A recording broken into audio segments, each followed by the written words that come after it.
Bonjour et bienvenue à ce nouvel épisode de Booster votre entreprise. Je suis Mika Musungai, votre expert comptable. Aujourd'hui, nous allons traiter d'un sujet crucial qui concerne bon nombre d'entre vous, à savoir quel statut choisir entre salarié ou indépendant. Que vous soyez à un tournant de votre carrière ou tout simplement curieux, cette question ne concerne pas que le niveau de vos revenus, mais elle affecte votre équilibre de vie privée et professionnelle, vos libertés et même vos perspectives d'avenir. Hmm. Alors, allons-y.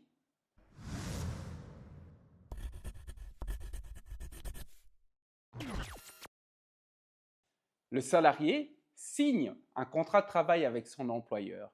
Il reçoit une rémunération régulière et bénéficie de certains avantages tels que la sécurité sociale ou les congés payés. Mais en contrepartie, il doit respecter un horaire de travail, suivre les directives de son entreprise, mais surtout travailler sous la subordination de son employeur. À l'inverse, l'indépendant bénéficie d'une autonomie totale. Il choisit ses clients, ses projets et même les tarifs qu'il veut appliquer. Il gère son emploi du temps comme il le veut Yes. et prend en charge le paiement de ses cotisations sociales, de ses impôts et de ses frais professionnels. Un exemple simple, vous êtes un salarié. Quoi qu'il arrive, tous les mois, vous recevez votre rémunération nette de 3 000 euros. En comparaison, un indépendant peut demander 5 000 euros pour un projet qui va lui prendre moins d'un mois et avec ce chiffre d'affaires, il assume ses frais professionnels.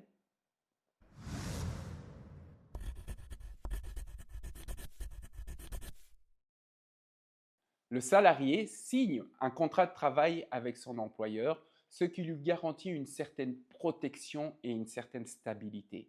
Ce contrat doit respecter un cadre légal précis. On ne peut pas y mettre ce qu'on veut. Et d'ailleurs, le salarié doit s'engager à se soumettre au règlement de travail. L'indépendant, quant à lui, signe un contrat de prestation avec ses clients.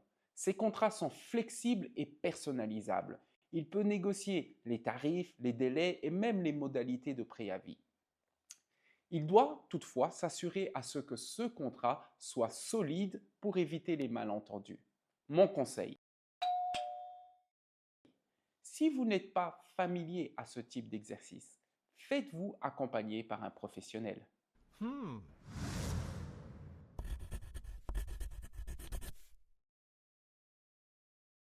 Il est souvent question de protection lorsqu'on parle du salarié, mais cette notion mérite d'être nuancée.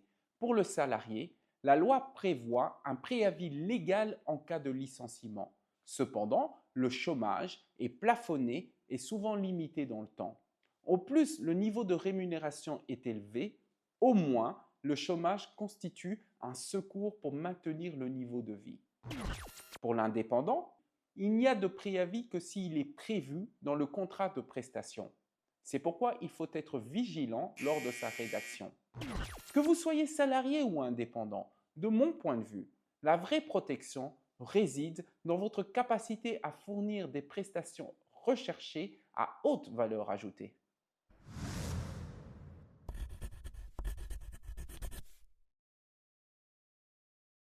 Un point souvent négligé est la possibilité de déduire les frais professionnels. Les salariés ont peu d'occasions de travailler avec des frais réels, raison pour laquelle la plupart d'entre eux optent pour le forfait légal qui malheureusement est relativement bas. En d'autres mots, les salariés ont peu d'occasions d'utiliser leurs dépenses pour améliorer leur pouvoir d'achat. Les indépendants, quant à eux, ont plus de possibilités à cet égard. Au niveau de leurs frais professionnels, ils peuvent déduire les dépenses strictement professionnelles ainsi que les dépenses à usage mixte, telles que leur habitation. Si leur maison est affectée à 20% à l'usage de leur profession, ils vont pouvoir déduire 20% de tous les frais de leur habitation, ce compris les dépenses liées à l'amélioration de l'habitation. Et donc, l'indépendant a plus de possibilités d'améliorer son pouvoir d'achat en optimalisant la déduction de ses frais, surtout lorsqu'il est bien informé et qu'il reste dans le cadre légal dans la déduction de ses frais. Pour la pension, il y a une différence importante entre le salarié et l'indépendant.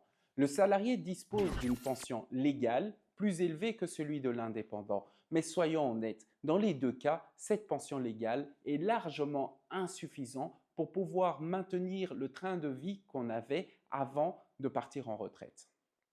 L'indépendant, on vient de le dire, a une pension plus faible, mais l'indépendant qui dispose d'un pouvoir d'achat plus élevé et qui agit en bon père de famille aura mis une épargne, aura constitué des investissements immobiliers qui viendront soutenir son départ à la retraite.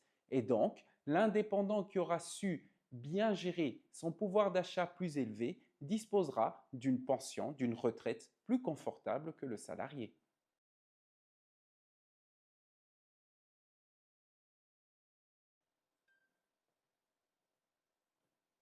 Alors, comment choisir entre le statut de salarié ou d'indépendant?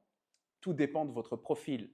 Si votre sensibilité va vers la sécurité et les avantages sociaux, le statut de salarié est ce qui vous correspond le mieux.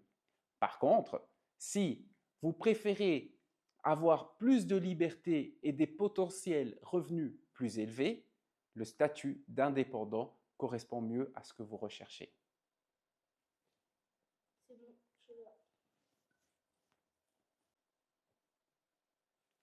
Voilà, nous sommes arrivés à la fin de cet épisode et vous l'aurez compris. Choisir entre le statut de salarié ou d'indépendant n'est pas qu'une question d'argent. Il s'agit de votre style de vie, de comment vous envisagez votre avenir professionnel. Qu'il s'agisse de devenir salarié ou de devenir indépendant, le choix vous appartient. Et si vous avez encore des questions sur cette matière, n'hésitez pas à nous contacter, nous nous ferons un plaisir de vous aider. Abonnez-vous à notre chaîne et surtout partagez nos vidéos. Cela nous soutiendra. À très bientôt. Au revoir.